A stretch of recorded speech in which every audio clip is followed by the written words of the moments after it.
అసలు ఎప్పుడు కోర్టుకు రాని మీరు ఇలాంటి వివాదాస్పదమైన కేసులు టేకప్ చేస్తున్నందుకు మీకు సన్మానం చేయాలనుకుంటున్నాను సార్. నేను ఈ కేసు వాదిస్తోంది సన్మానాల కోసం కాదు, అంజలి కోసం. మేము సన్మానం చేస్తోంది మీకోసం కాదు సార్, ఎంతో మంది అనాథ పిల్లలకి న్యాయం చేకూరుస్తారనే నమ్మకంతో. థ్యాంక్స్, నాకు ఇష్టం లేదు. మీ ఇష్టం కోసం కాదు సార్, ఎంతో మంది అనాథ పిల్లల కోసం. మీ మాటలు 10 మంది వినాలని, సొసైటీలో కొంతైనా మార్పు రావాలని మా అభిప్రాయం. Okay, thank you sir. తమరికి పేరు ప్రతిష్టలు బాగా పెరిగినట్టున్నాయి. ప్లాట్ఫామ్ స్థాయి నుంచి సన్మాన స్థాయికి ఎదగడానికి కారణం నేను నా కూతురు అనుకుంటా. ఆ రోజు నా వల్ల లాయర్ అయ్యావు, ఈ రోజు నా కూతురు వల్ల ఫేమస్ లాయర్ అయ్యావు. పాపం దానికి వాళ్ళమ్మనే మోసం చేశావన్న విషయం తెలియక నీ దగ్గరకొచ్చింది అమ్మా నాన్న కావాలని. అయినా నేనే నీ చేత మోసగించబడ్డదానని గుర్తించలేకపోయింది. దానికేం తెలుసు, చిన్నపిల్ల కదా. నా కూతురు అమ్మా నాన్న కావాలని కేసు వేయించినందుకు బాధపడ్డం లేదు, నీలాంటి వాడి చేత వేయించిందే దానికి బాధపడుతున్నాను. ఛీ!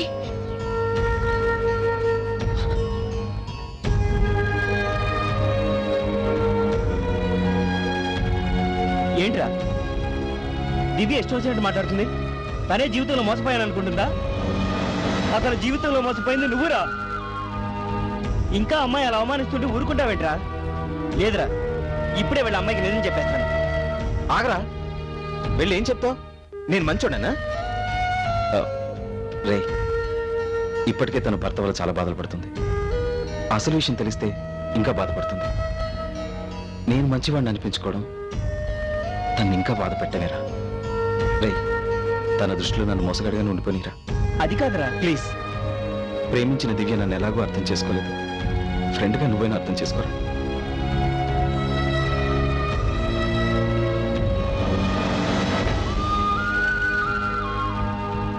దివ్య,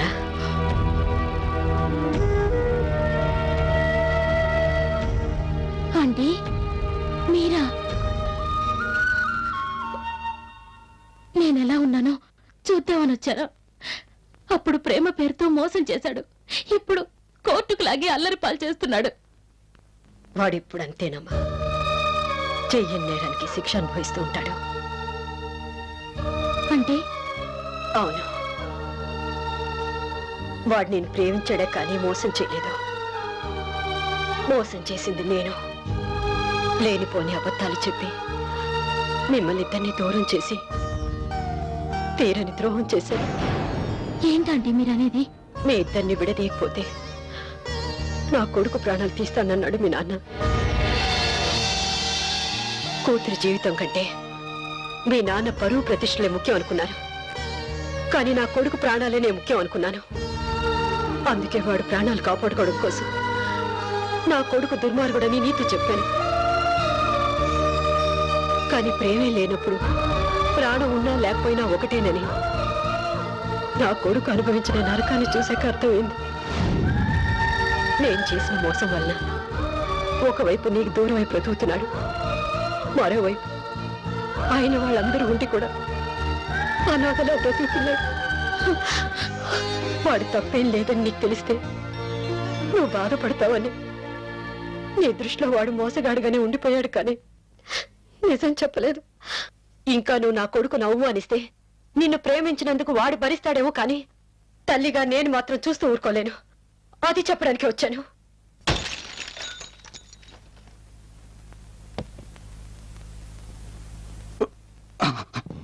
రండి మేడం, రండి.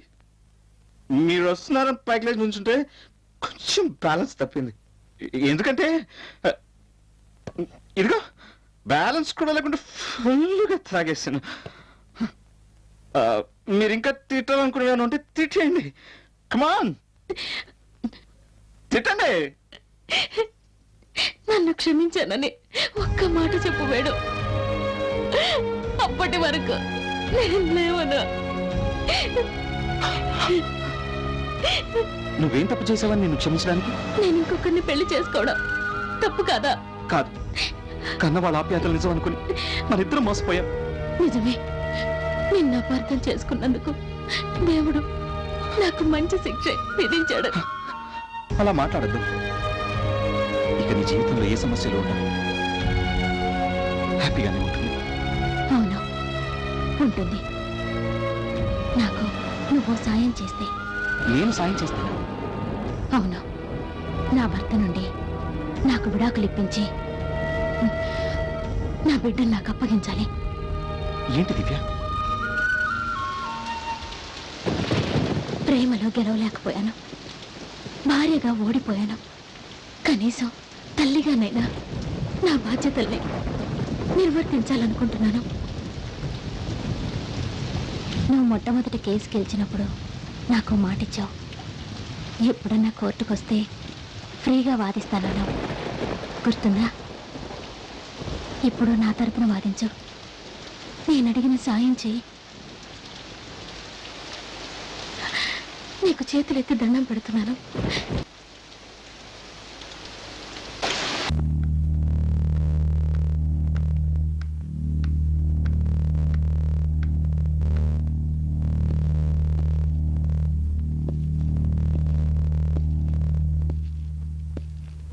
యురానా, ఒక ఆడా మగని కలిపేది వివాహ బంధం.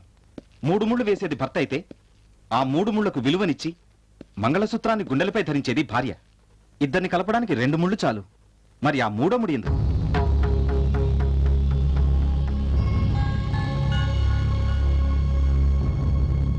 ఆ 3వ ముడే సంతానం సార్. వివాహం అన్నది కేవలం స్త్రీ పురుషుల కలయికకు మాత్రమే మన పెద్దవాళ్ళు నిర్ణయించలేదు. వాళ్ళకు పుట్టబోయే బిడ్డలకు రక్షణ కల్పించడం కూడా ఒక ఉద్దేశమే. సుఖ సంతోషాల్లోనూ కష్ట నష్టాల్లోనూ కలిసి ఉంటామని ప్రమాణం చేసి 7 అడుగులు నడిచిన భార్యాభర్తలిద్దరూ సంతానం కలిగే వరకు సంసారం కొనసాగించాలా వద్దా అన్నది వారిష్టం. కానీ బిడ్డ పుట్టాక వాళ్ళు తీసుకునే నిర్ణయాల్లో ఆ బిడ్డకు కూడా భాగం ఉండి తీరాలి. యురానా, పుట్టిన బిడ్డ బాగోగులు పట్టించుకొని భార్యాభర్తలు ఐఎమ్ సారీ ఒక ఆడ అమ్మగా పెళ్లి చేసుకున్నా వాళ్ళు చేసేది సంసారం కాదు, వ్యభిచారం. Yes, it is a licensed prostitution. నేను ఈ మాట ఎవరినో కించపరిచే ఉద్దేశంతో అనడం లేదు. కేవలం ఈ కేసు గెలవాలని కాదు నా ఈ ప్రయత్నం. ఈ అంజలికి, ఎంతో మంది తల్లిదండ్రులకు దూరం కాబడ్డ పిల్లలకు న్యాయం జరగాలన్నది నా తపన. ఎస్ యువర్ ఆనర్, నా బిడ్డకి న్యాయం జరగాలి. నాకు విడాకులు అక్కర్లేదు. నాకు విడాకులు అక్కర్లేదు. నేను నా భర్తతో కలిసి జీవించడానికి నిర్ణయించుకున్నాను. నా బిడ్డకి ఇన్నాళ్ళుగా దూరం చేసిన తల్లి ప్రేమను అందిస్తాను.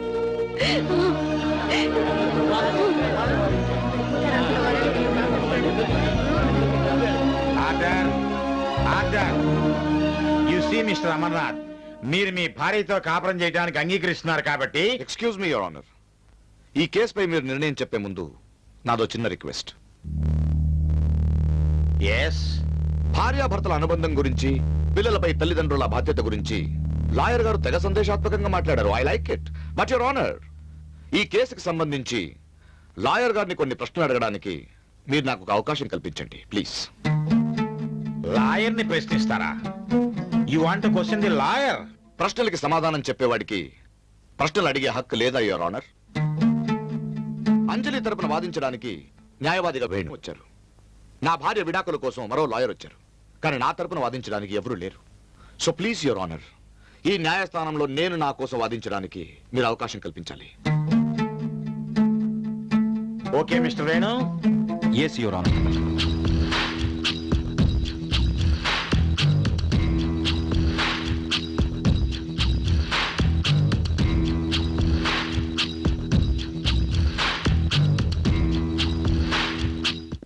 అంతా నిజమే చెప్తాను, అబద్ధం చెప్పను. వేణు, మీరు వాదిస్తున్న ఈ కేసు అంటే మన కేసు మీ లాయర్ జీవితంలో ఎన్నోది? 10వ. గుడ్. ఇంతకు ముందు మీరు వాదించిన కేసు ఎప్పటిది? 8 సంవత్సరాల తర్వాత ఈ కేసు టేకప్ చేశాను. Note this point your honour. అంటే 8 సంవత్సరాలుగా ప్రాక్టీస్ లేకుండా ఉన్నారు. ఇదే రాజకీయంలో అయితే మటాష్ అయిపోయేవాళ్ళు. Well, coming back to the point, ఈ 8 సంవత్సరాలు ఏం చేశారు? My next question mister Venu, ఎక్కడో విన్నాను తెలీదు, మీకు ఈ సిటీలో లాయర్ గా కన్నా పెద్ద తాగుబోతుగా పేరున్న మాట నిజమా? అవునా కాదా చెప్పండి. అవును. ఈ తాగుడికి కారణం నీ ప్రేమ విఫలమవ్వడమే అంటుంటారు. అది కూడా నిజమేనా? కమాన్ చెప్పండి mister Venu. True. Yes. I have one last question your honour. కానీ నా ఈ చివరి ప్రశ్నకి లాయర్ గారు కరెక్ట్ గా సమాధానం చెప్తారన్న నమ్మకం నాకు లేదు. So excuse me.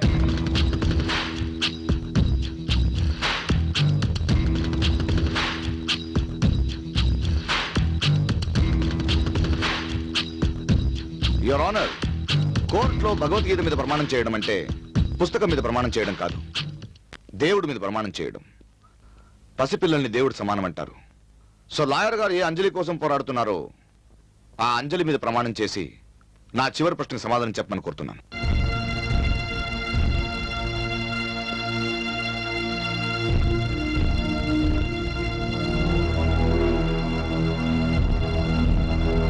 మీ మాజీ ప్రియురాలు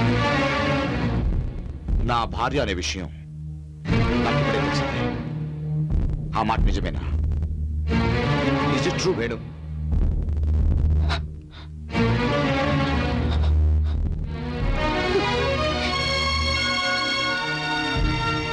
అవును. That's it. ఇది యువర్ ఆనర్ ఈ సెన్సేషనల్ లాయర్ రియల్ స్టోరీ. నా భార్య నాతో కాపురం చేయనంటుంటే ఏంట్రా ఇది ఇలా చెప్తోందని నాలో నేనే అర్థం కాక అయోమయంలో పెట్టాను. కానీ కారణం ఏంటో నిన్నే తెలిసింది. అది నిజమని ఇప్పుడే నిరూపించాను. ఇప్పుడు చెప్పండి యువర్ ఆనర్, నా భార్య క్యారెక్టర్ గురించి. పెళ్లికి ముందే ఇతనితో ప్రేమ వ్యవహారం నడిపిన నా భార్యకు నాతో కాపురం చేయడానికి మనస్సు అంగీకరించలేదు. అందుకే నన్ను నా బిడ్డని వదిలేసి వెళ్ళిపోయింది, కట్టుకథలు సృష్టించింది. ఇక ఈ లాయర్ వేణు ఇతను ఈ కేసుని ఈ కోర్టుకు తెచ్చింది అంజలి మీదున్న ప్రేమతో కాదు. తన ప్రియురాలు నేను పెళ్లి చేసుకున్నందుకు నా మీద కక్ష సాధించడానికి, నన్ను అల్లరి చేయడానికి. ఇందుకు నా భార్య అంటే ప్రియురాలు సహకరించింది. Please note this point your honour. నిన్నటి దాకా నా బిడ్డను నన్ను కాదన్న ఈ పతివ్రత ఎక్కడ తన ప్రియుడు ఈ కేసులో ఓడిపోతాడో అని నాతో కాపురం చేయాలంటుంది. Your honour, the point is very clear. ప్రస్తుతం రాష్ట్ర మంత్రివర్గంలో కీ మినిస్టర్ పోస్ట్ లో ఉన్న నన్ను పొలిటికల్ గా ఫినిష్ చేయడానికి నా ప్రత్యర్థులు, నా భార్య, ఈ మాజీ ప్రియుడు వీళ్ళు ఆడిన మెగా డ్రామా. ఈ కేసులో నిజమైన బాధితుడిని నేను యువర్ ఆనర్. యువర్ ఆనర్, నాకు న్యాయం కావాలి. నాకు విడాకులు ఇప్పించండి.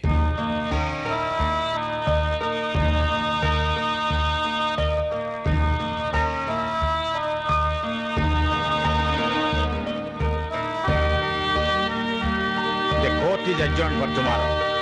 Thank you your honour.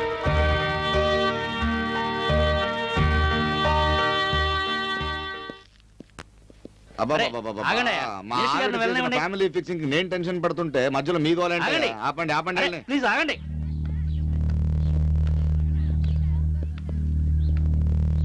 మీరు ఇక్కడ ఆగండి.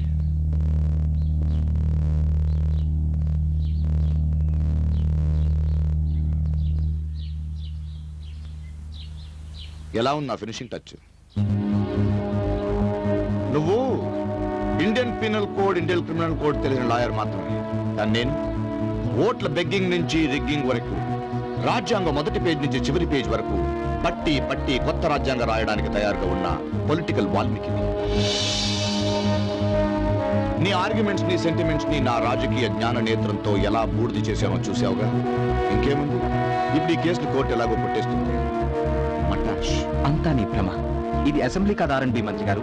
జబ్బలు చర్చి మైకులు విరగొట్టి మెజార్టీ బలంతో ప్రతిపక్షం నోర్లు నొక్కేయడానికి. ఇది అడిషనల్ మ్యాజిస్ట్రేట్ కోర్ట్.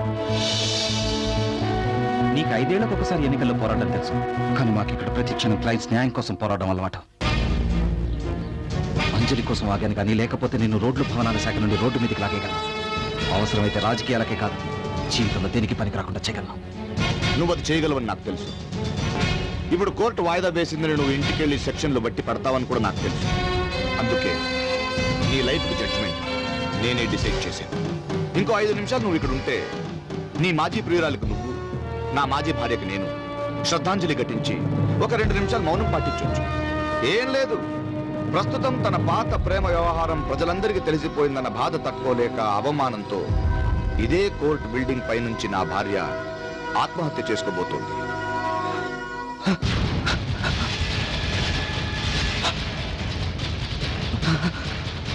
దివ్య దివ్య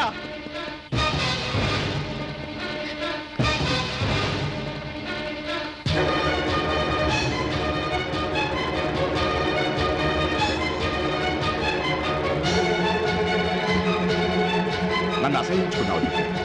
ఏ నీ ప్రేమ కథను అందరికి చెప్పానన్నా ఏం చేయను? ప్రజా జీవితంలో అంతా పబ్లికే. కానీ నిజంగా నీ ప్రియుడు చాలా గొప్పోడే.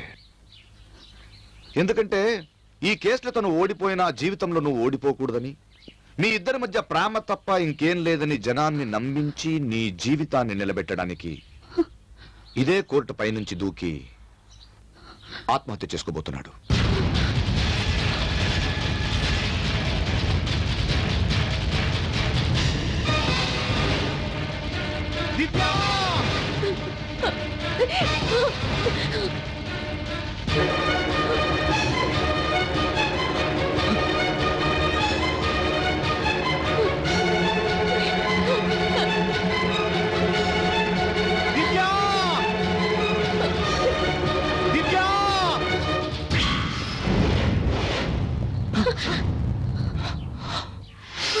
హలో తరన్నానా తరన్నానా, ఒకరికొకరు నువ్వు నేను. ఈ రేంజ్ లో ఇద్దరు ఇంకా బ్రతికే ఉన్నామని సంతోషంతో పాజ్ ఇచ్చారేంటి? ఈ సంతోషం క్షణికే మాత్రమే. ఎందుకంటే మీరిద్దరూ కలిసి బ్రతకూడదని వాడు డిసైడ్ చేశాడు. నేనేం చేయను. కానీ మీరు అనుకున్నట్టు నేను బ్యాడ్ కాదు. Very nice man. మీరిద్దరూ కలిసి చావడానికి నేను సహాయం చేస్తాను. ఏంటా reaction? For change me reaction కి నా డైలాగ్ ఏంటో చెప్పనా? మీరింకా కలిసి బ్రతకలేరు, కనీసం కలిసి చచ్చిపోండియా. ఇప్పుడు మీ అంతటికి మీరు ఇక్కడి నుంచి మరో చెత్త రేంజ్ లో దూకి చచ్చిపోయారనుకో, ఈ కోర్టు కాంపౌండ్ లోనే మీరు పడ్డ చోటే ద గ్రేటెస్ట్ లవర్స్ అని 2 విగ్రహాలు పెట్టి ప్రతి లవర్స్ డే ప్రేమికులు వచ్చి ఫంక్షన్ చేయమని నేను మంత్రిగా ఆర్డర్ చేశాను. కమాన్ దూకండి, ప్రేమ బ్రతకాలి. ప్రేమ ముఖ్యం, దూకండి. వినరా? వినరు రామ్మ, ఏది మాట వినరు రా.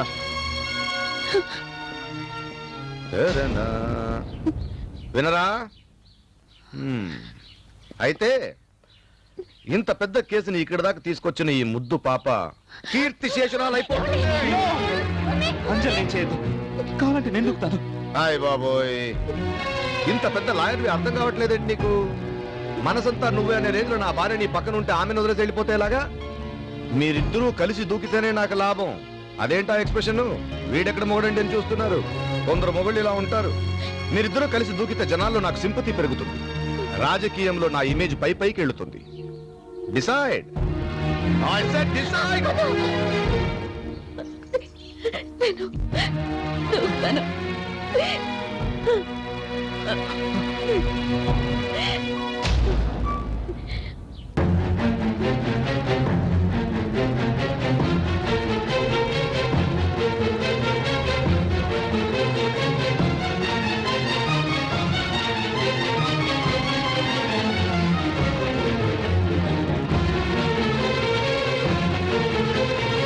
On. దూకండి. దూకండి.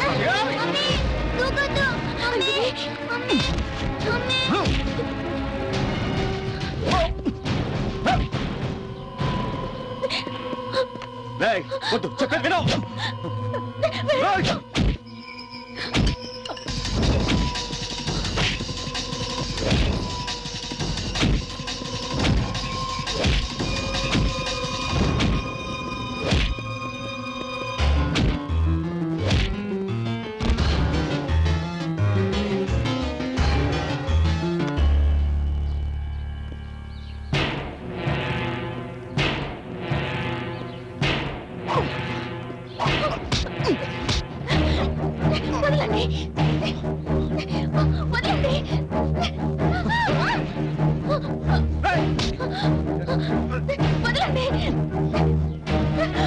Venu, mummy!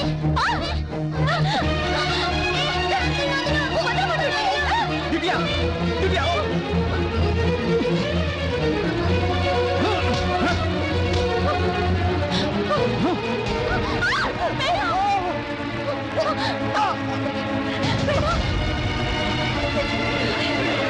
Divya please నన్ను రక్షించు. ఎంతకాలం ఎదుగురా నేను నీకు తాళి కట్టిన మొగుడిని. నన్ను రక్షించు. దివ్య ప్లీజ్ నన్ను క్షమించావు. పెళ్ళాం కన్నా పదవి ముఖ్యం అనుకున్నాను, కానీ పదవి కన్నా ప్రాణం ముఖ్యమని ఇప్పుడే తెలిసిందే. యుద్ధ చూస్తుంటే భయం అవుతుంది దివ్య.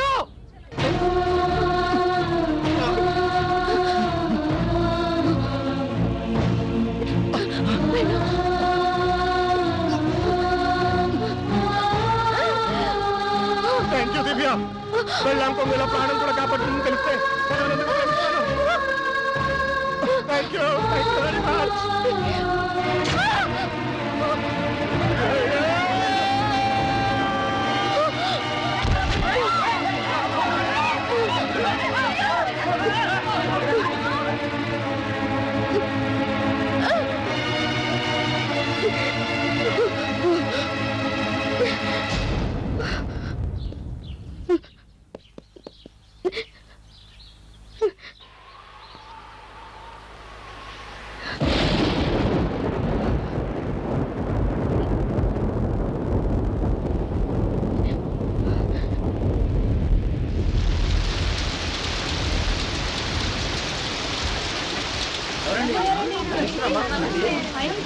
ఇలాంటి డాడీ నాకు అక్కర్లేదు అంకుల్, అందుకే ఇలా చేశాను.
సృష్టిలోని ప్రాణుల్లో ఏ జంతువు తన జాతికి చెందిన జంతువును చంపదు, కానీ మనిషి మాత్రం మనిషిని వెంటాడి వేటాడి చంపుతున్నాడు. అందుకు కారణం కులం, మతం, డబ్బు, అధికారం, ఆడంబరం. వీటన్నిటికంటే మానవత్వం గొప్పదని తెలుసుకుని మనిషికి అడ్డుగోడలు కట్టకుండా, ఎవరి జీవితాలకు ప్రతిబంధం కాకుండా వారు సంతోషంగా ఉంటూ ఎదుటివారిని సంతోషపరుస్తూ మా ఈ ప్రయత్నానికి నైతిక మద్దతునిచ్చి మన ఆడపడుచులను కంటతడి పెట్టనీయరని ఆశిస్తూ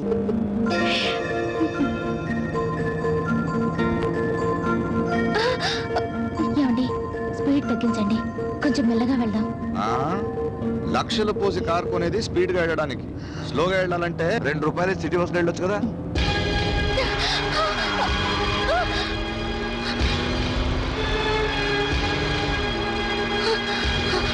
మనం వెళ్ళాల్సింది అటు కదా, ఈ పక్కగా వెళ్తున్నారేంటి? తప్పట్లేదు, పక్కకి వెళ్ళొద్దు మామ అంటే నా మాట వినకుండా పక్కకి వెళ్ళాడు. రూట్ మారితే ప్లేట్ మారుతుందని నేను హెచ్చరించిన నన్ను రాంగ్ రూట్ పంపించాడు. ఏంటండి మీరు అనేది? పోస్ట్ నన్ను నామినేట్ చేయమని మీ నాన్న అడిగితే సద్దాం హుసేన్ జైల్లో నన్ను చూశాడు. సద్దాం హుసేన్ తన అల్లుడిని చంపేశాడని మీ నాన్నకి నేను భయపడాలా? అందుకే నేను మామూలు అల్లుడిని కాదు ప్రూవ్ చేయడానికి ఒక చిన్న డ్రైవ్ చేస్తున్నానే.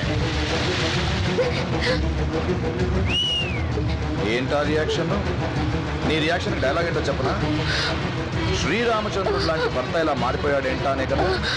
ఇది రాజకీయం దివ్య.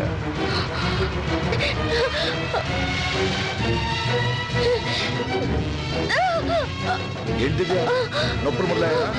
త్వరగా వెళదామా? స్పీడ్ పెంచు.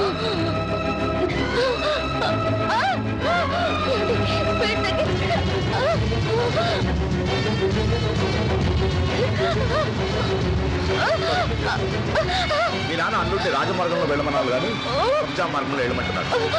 మామ నేను ఎంత అరిచినా కావాలని చెవులు మూసుకున్నాడు. నాన్న వరిస్తే కానీ దండలాంటి వాడికి ఉంటే కరగదేమో.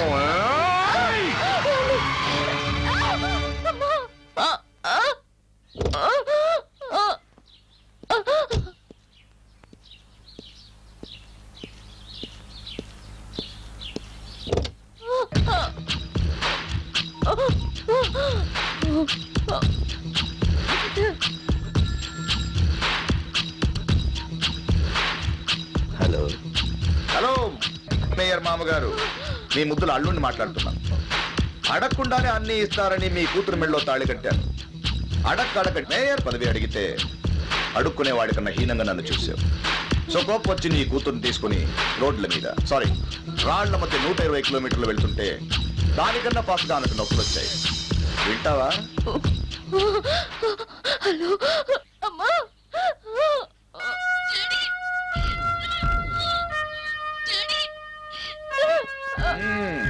విన్నావా?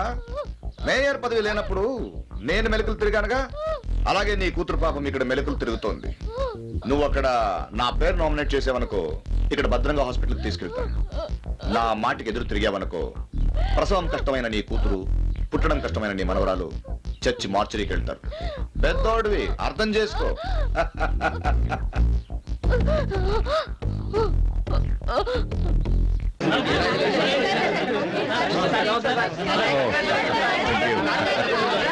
Thank you.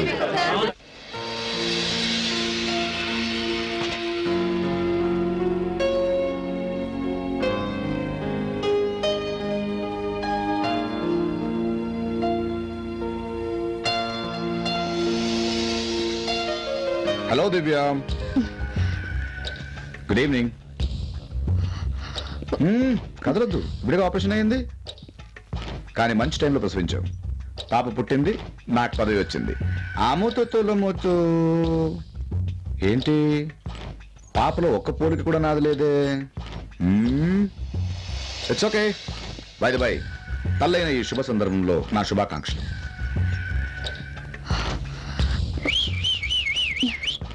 ఏంటా రియాక్షన్? నీ రియాక్షన్కి డైలాగ్ ఏంటో చెప్పనా? నువ్వు తల్లైన సందర్భంలో అన్నాను గాని నేను తండ్రైన సందర్భంలో అనలేదు. అదేగా నీ బాధ? ఏ తండ్రైనా ఒకరు లేక ఇద్దరు బిడ్డలుంటే చాలంటారు. కానీ ఏ బిడ్డకైనా ఒకరు లేక ఇద్దరు తండ్రులు ఉండొచ్చని నువ్వే స్లోగన్ మార్చావు. ఎందుకంటే నీ బిడ్డకి ఇద్దరు తండ్రులు కదా. ఈ ఇన్ఫర్మేషన్ నాకు ఎలా తెలుసని చూస్తున్నావా?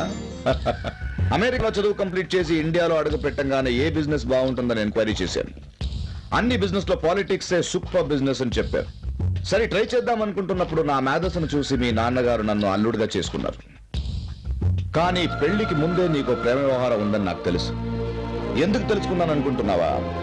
ఆఫ్టర్ ఆల్ 5 ఏళ్లు పదవిలో ఉండే రాజకీయ నాయకుల శీలం ఎలాంటిదో కనుక్కునే ఓటేస్తారు పబ్లిక్. మరి జీవితాంతం నాతో ఉండే నీ శీలం ఎలాంటిదో ఎంక్వైరీ చేయకుండానే నీ మెళ్ళో తాళి కడతానా? అయినా తాళి కట్టాను. ఎందుకో తెలుసా? పదవి కోసం.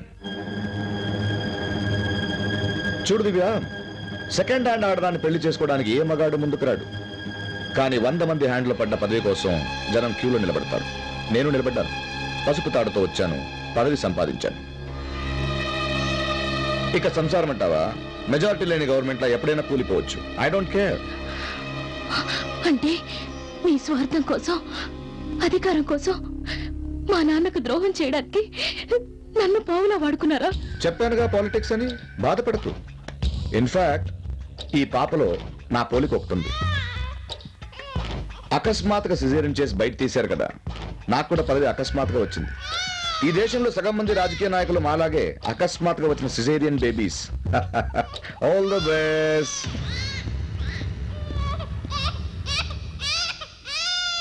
ఏంటా ఏడుపు? ఏడ్చి కమిట్ చేద్దాం అనుకున్నావా? రాజకీయ నాయకుడు కమిట్ అయ్యేది సెంటిమెంట్ కాదమ్మా, సెటిల్మెంట్ కి. ఏంటా రియాక్షన్? ఆ రియాక్షన్ డైలాగ్ ఏంటో చెప్పనా? ఎగరలేను గాని లేకపోతే ఎగురు తందామనుకుంటున్నానే కాదు. ఓయ్ బాబోయ్. అరే రే మామయ్య గారు ఎప్పుడొచ్చారు? ఇప్పుడే ఇంతకు ముందేనా? మీరు ఇంకా పాపం చూడలేదుగా? మీ కూతురులా అందంగా ఉంది. మీరు వెంటనే చూసి వచ్చేయండి. ఎందుకంటే ఎక్కువసేపు నా భార్యని ఇబ్బంది పెడితే ఆమె హెల్త్ వీక్ అవుతుంది. ప్లీజ్. ఏంటా రియాక్షన్? నీ రియాక్షన్ డైలాగ్ ఏంటో చెప్పనా? లోపల నా కూతుర్ని మాటలతో వేధించి బయటకు వచ్చి ప్రేమ కురిపిస్తావా? నీ అంతు చూస్తారా అనే కదా. ఏం చేయలేదు. నీ కూతుర్ని ఓదార్చడం తప్ప. వెళ్ళు.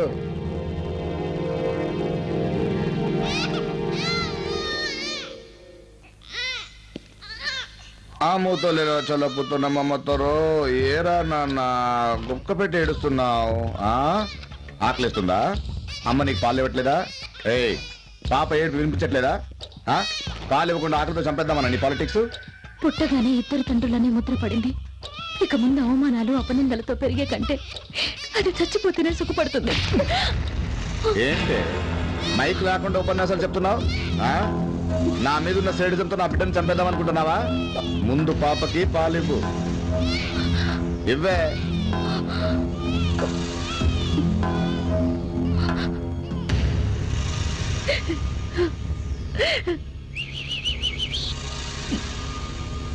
ఏంటా రియాక్షన్?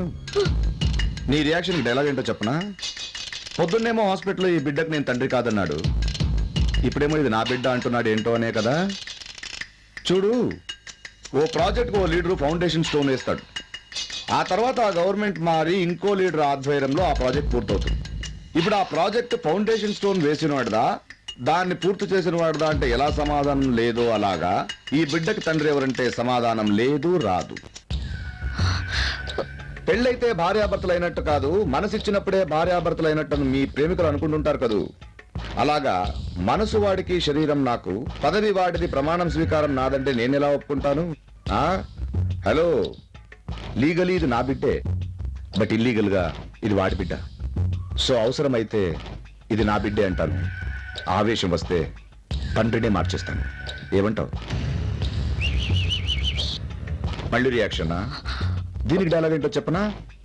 విడాకులు అడగాలనుకుంటున్నావు కదా?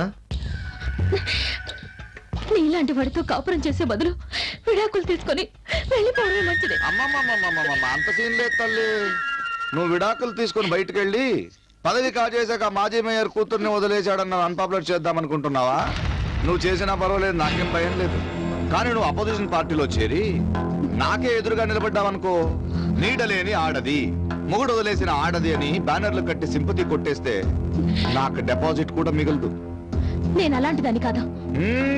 నువ్వు కాకపోవచ్చు, కానీ ప్రతిపక్షం వాళ్ళు అలాంటి వాళ్లే. సో నీకు విడాకులు కావాలంటే ఆన్ వన్ కండిషన్. బిడ్డ పుట్టినప్పుడు హాస్పిటల్లో తండ్రి పేరు నాది రాయించావు కదూ, ఆ పేరు మార్చేసి నీ లవర్ పేరు రాసుకో. రేపు పెద్దవాళ్ళు ప్రెస్ వాళ్ళు నన్ను అడిగితే నేను నా పెళ్ళాన్ని వదిలేయడం ఏంటండి, నా పెళ్ళామే నన్ను వదిలేసిందని పాప బర్త్ సర్టిఫికెట్ చూపిస్తాను. అప్పుడు భార్య వదిలేసిన భర్త అని కొంతమంది ఆడపడుచుల సింపతి ఓటైనా నాకు మిగులుతాయి. ఎలా ఉంది నా కండిషన్? చివరికి ఇంత నీచానికి దిగజారుతావని నేను అనుకోలేదు. చివరికి అంటే మొదటి నుంచే నేను దిగజారిపోయాను కాబట్టే పాలిటిక్స్ లో పైకొచ్చాను. ఇదిగో నా కండిషన్స్ ఒప్పుకుని విడాకులు తీసుకో, లేదా నీ బిడ్డతో నీ బాబు దగ్గర బ్రతుకు.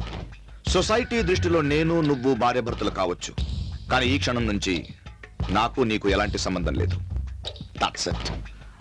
చోచోలో పోచు. బాయ్.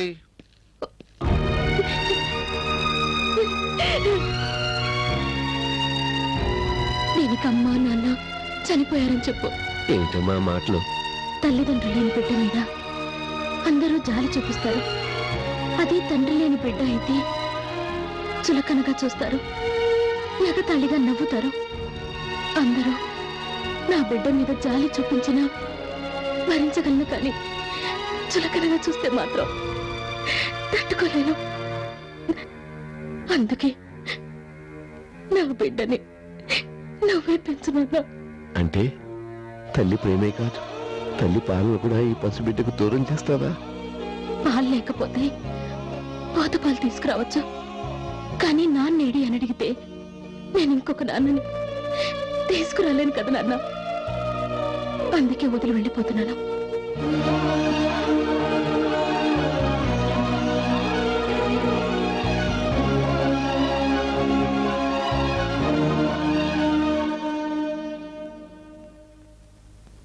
ఇప్పుడు చెప్పండి, అలాంటి వ్యక్తికి నేను భార్యగా ఉండాలంటారా?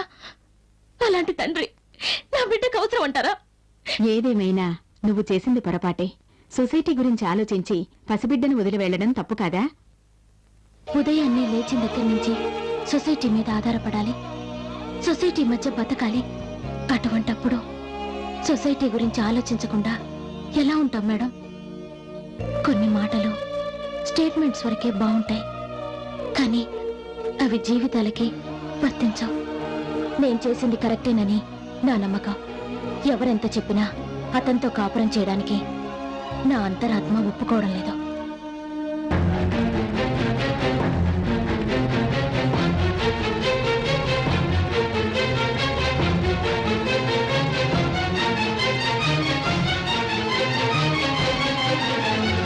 మిస్టర్ వేణు, నువ్వు దగ్గరగా ఉంటే అమ్మాయి నిజం చెప్పదన్నావు. నీ రిక్వెస్ట్ వల్లే అమ్మాయిని సీక్రెట్ ప్యానెల్కి పిలిపించాను. అమ్మాయి చెప్పింది విన్నావుగా? ఈ యుగానికొకడు చిత్రం ప్రెస్ మీట్కి వచ్చిన మీడియా ప్రతినిధులందరికీ నా ప్రత్యేక కృతజ్ఞతలు. కీర్తిశేషులు ఎన్టీ రామారావు గారికి ఒక అశ్విని దత్ గారిలాగా, కృష్ణ గారికి ఒక నందిగం రామలింగేశ్వరరావు గారిలాగా నా అభిమాన కథానాయకుడు నందమూరి తారకరత్న గారితో మేము సినిమా నిర్మించడం నిజంగా మా అదృష్టం. ఈ సినిమా నిర్మించడానికి మెయిన్ పెట్టుబడి నేను, మా నాన్న, మా చెల్లి, మా అన్న ప్రేమకు ద్రోహం చేసి సంపాదించిన దాన్ని పెట్టుబడిగా పెట్టాం. దానికి మా అన్నయ్య శిక్ష విధించాడు. మా అమ్మ కూడా నాకు, మా చెల్లెలికి ముఖాలు చూపించొద్దని తను కూడా శిక్షించింది. ఏ రోజు మా అన్నయ్య, మేము అందరం ఎప్పుడు సెటిల్ అవుతామో, ఎప్పుడు మేము అందరం ఒకటవుతామో మరి అదే నా తీరని కోరిక. ఈ రోజు నేను సెటిల్ అయి ఉన్నాను. ఇంకా ఆ కోరిక ఒకటి తీరితే సరిపోతుంది. అయినా ఈ ప్రెస్ మీట్ లో నా పర్సనల్ సాల్వ్ చెప్పి మీ అందరినీ మెడిసిన్ కోసం సరే ఇవ్వండి, నేను దోసుకొస్తాను. అవసరం లేదండి. నాకు ఒకళ్ళ మీద ఆధారపడడం ఇష్టం లేదు. నా పని నేనే చేసుకోగలను. బా మా అన్నదాన్ని కౌంటరా? ఆహా, చాలా ఫాస్ట్ గా అర్థం చేసుకున్నారే. చూడండి, అక్కడ ఇది రెస్టారెంట్, మీరు కస్టమరు, నేను సర్వర్. ఇప్పుడు ఇది రోడ్డు, మన ఇద్దరం ఫ్రెండ్స్. అందుకే మీకు ఫ్రెండ్లీగా హెల్ప్ చేస్తాను అంటున్నాను. Any problem? ఏమన్నారు? మనం ఫ్రెండ్సా? అవును, ఒకరికొకరు హెల్ప్ చేసుకోవచ్చా? Of course. ఒకరికొకరు హెల్ప్ చేసుకోకపోతే ఫ్రెండ్షిప్ ఎందుకండి? హలో, ఏంటలా చూస్తున్నారు? అదే ఏం లేదండి. మీ చేత ఫ్రెండ్ అని అనిపించుకోవడానికే బండి ఆపాను. ఏం ఐడియా అండి, సూపర్. మీ ఫ్రెండ్ గా మీకు ఉద్యోగం చేశాను. ఏమండి, ఆ విషయంలో మాత్రం జోక్ చేయకండి ప్లీజ్. జోక్ కాదండి, సీరియసే. మీరు రేపు వచ్చి అపాయింట్మెంట్ ఆర్డర్ తీసుకోండి. రియలీ? స్వామి థాంక్స్. ఇదేంటండి, ఉద్యోగం నేను ఇప్పిస్తే థ్యాంక్స్ దేవుడికి చెప్తారేంటి? ఏమండి, ఇప్పుడు గీతలో కృష్ణుడు ఏమన్నాడు? చేసేది నేనే, చేయించేది నేనే అని అన్నాడా లేదా? ఆయన దేవుడే పని డైరెక్ట్ గా చేయడండి. మీలాంటి బ్రోకర్స్ ద్వారా, మీడియేటర్స్ ద్వారానే చేస్తుంటాడు. మీడియేటర్సా? ఆహాహాహా, నా దృష్టిలో కాదండి. అయితే మిమ్మల్ని ఎక్కడ కలవచ్చు? రోడ్ నెంబర్ 9 బస్ స్టాప్ దగ్గర 10 o'clock వెయిట్ చేస్తూ ఉండండి. నేను వచ్చి పికప్ చేసుకుంటాను. ఓకే, 9 o'clock నుంచి వెయిట్ చేస్తానండి. బాయ్. రండి, డ్రాప్ చేస్తాను. భలే వారండి, మనకు ఆల్రెడీ లిఫ్ట్ రెడీగా ఉందండి. ఆల్రెడీ రెడీగా ఉందా? ఎక్కడా? మీరే చూడండి.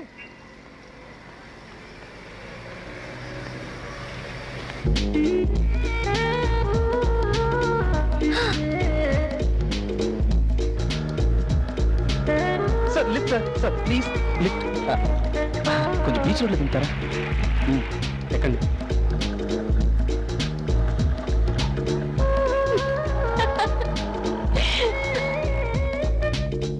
తులసమ్మ నన్ను కాపాడు తల్లి, నా కోరిక తీర్చు తల్లి. అమ్మ తులసమ్మ, అమ్మా? తులసమ్మ. ఏమిటిది?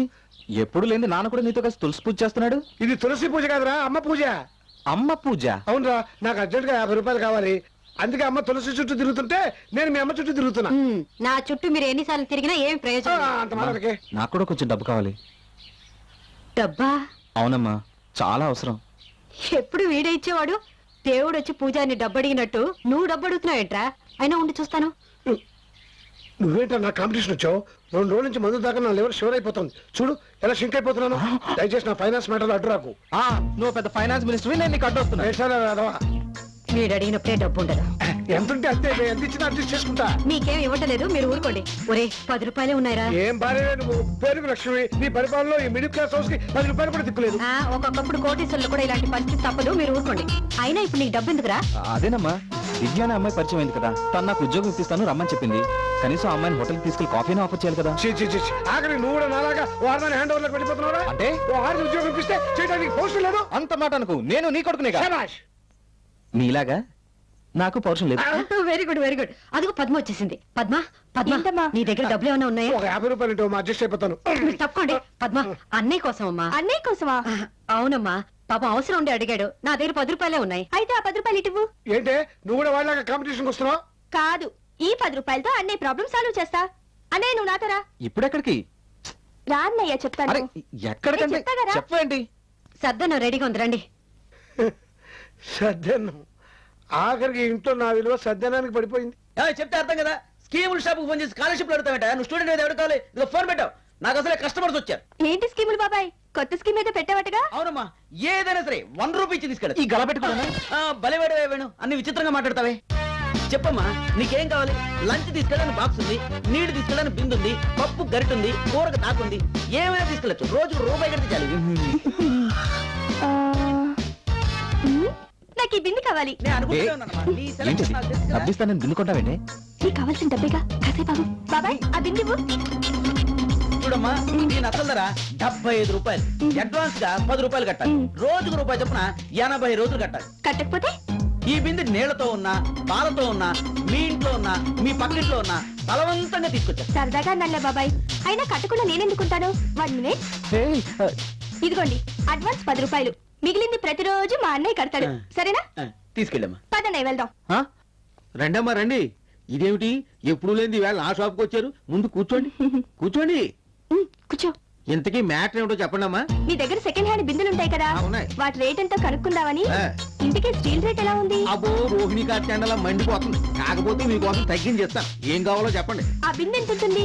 100 రూపాయలు ఉంటుంది. మీకోసం తగ్గించి 80 రూపాయలకి ఇస్తాను. అయితే ఈ బిందె తీసుకొని 80 రూపాయలు ఇచ్చేయండి. ఇంతకీ మీరు వచ్చింది అమ్మడానికా? అవును.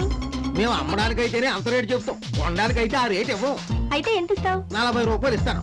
ఏంటయ్యా ఇది? ఒకే వీధిలో ఉంటున్నాం. సేమ్ స్ట్రీట్ అని ఫీలింగ్ లేకపోతే ఎలా? ఇంకో మాట చెప్పు.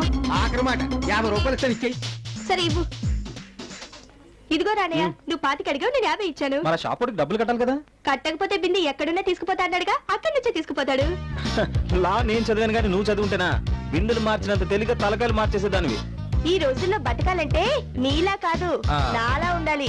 నువ్వు హ్యాపీగా ఇంటర్వ్యూకి వెళ్ళరా. All the best. అమ్మ నా సెల్లి.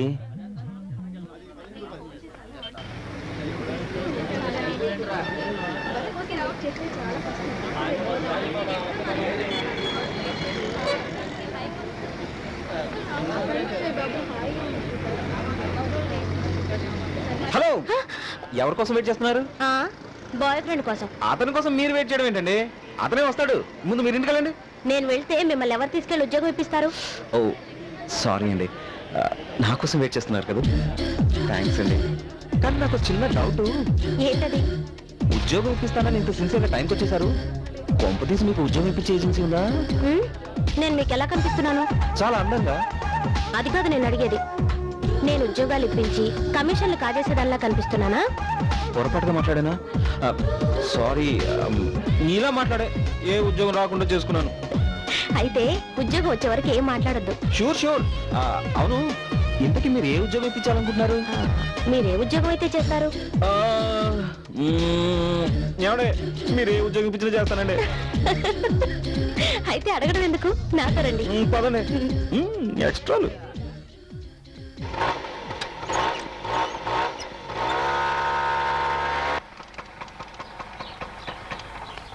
ఇదేంటండి, ఉద్యోగం ఇప్పిస్తానని చెప్పి లాయర్ సత్యమూర్తి గారి ఇంటికి తీసుకొచ్చారు? ఈ ఇల్లు సత్యమూర్తి గారిదని మీకెలా తెలుసు? సత్యమూర్తి గారి ఇల్లు కాబట్టి. ఆ? అదే మరి, డిగ్రీ చదివే రోజుల్లో బాలకృష్ణ సినిమా ఆడే థియేటర్, లా చదివే రోజుల్లో లాయర్ సత్యమూర్తి గారి ఇల్లు మాకు దేవాలయాలండి. అయితే టికెట్ కొంటే మా యుగ స్టార్ బాలకృష్ణ సినిమా ఎన్నిసార్లైనా చూడొచ్చు. కానీ సత్యమూర్తి గారి దగ్గర జాయిన్ అవ్వాలంటే స్టడీస్ లో ఫస్ట్ మార్కులే కాదండి, సొసైటీలో కూడా ఫస్ట్ ర్యాంక్ ఉండాలి. మీరు ఇప్పుడు ఆయన దగ్గరే జూనియర్ లాయర్ గా జాయిన్ అవుతున్నారు. ఏరా, ఉద్యోగం వచ్చిందా? ఇంటర్వ్యూ బాగా జరిగిందానే? కాయ పండ. నువ్వు ఉండవే, వాడికి ఉద్యోగం ఎలా వస్తుంది? నీకెలా తెలుసు? వాడు ఫేస్ చూస్తే తెలియటలా? వాడదాని కాపీ టిఫిన్ కోసం నాకు మందుకు డబ్బులు లేకుండా చేశాడు. నా ఉసులు నా శాపం ఊరికపోతుందా? రేయ్, ఆడదాన్ని నమ్ముకున్న ప్రతి మగాడు నాశనం అయిపోతాడు రా. ఏమైందిరా? నాకు ఉద్యోగం వచ్చిందమ్మా. నిజంగానా? అవునమ్మా, జూనియర్ లాయర్గా అపాయింట్ అయ్యాను. పోన్లేరా, ఆ దేవుడు మన కష్టాల నుంచి ఒడ్డున పడేలా చేశాడు. దేవుడు కాదమ్మా, దివ్య ఇచ్చిన మాట ప్రకారం ఉద్యోగం ఇప్పించింది. ఆ అమ్మాయి రుణం తీర్చుకోవాలంటే ఏం చేయాలి? కొన్ని రుణాలు తీర్చుకోలేమురా. ఆ అమ్మాయి ఎక్కడున్నా బాగుండాలి. కరెక్ట్ గా చెప్పావురా. అందుకే ప్రతి మగాడి విజయం వెనకాల ఓ స్త్రీ ఉంటుందని చెప్పాను. నువ్వెప్పుడు చెప్పావు? అదే అన్నా అనుకున్నాను, కొద్దిగా రివర్స్ అయింది. అది సరే, నీకు ఉద్యోగం వచ్చిన సంగతి నాకు ఎందుకు చెప్పలేదురా? కొన్ని ఫేసులు శుభాలు వినడానికి పనికిరావులే, అందుకే అమ్మకు చెప్పాను. ఓకే, నీకు ఉద్యోగం వచ్చింది, నాకు అదే చాలు. కొంచెం ఉండు. ఉమ్. నా ఆశీస్సులు నీకు ఆ, ఎప్పుడు వద్దు బాబు, రోజుకో హాఫ్ బాటిల్ కొనిస్తాను, నువ్వు మాత్రం నన్ను ఆశీర్వదించుకో. వేణు నువ్వు రారా. ఇంకా నయం ఆశీర్వదించలేదు, ఆ బాటిల్ మిస్ అయ్యేది. అయ్యో, మీరు ఎవరితో ఏ విషయం మాట్లాడుతున్నారో నాకు అసలు తెలియటం లేదు నాన్న. ఆ? ఈ విషయం దానికి తెలిసింది, మీకు తెలియలేదు. ఆ? ఏంటిది, ఇవాళ టోటల్ గా రివర్స్ అయిపోయారు అందరూ.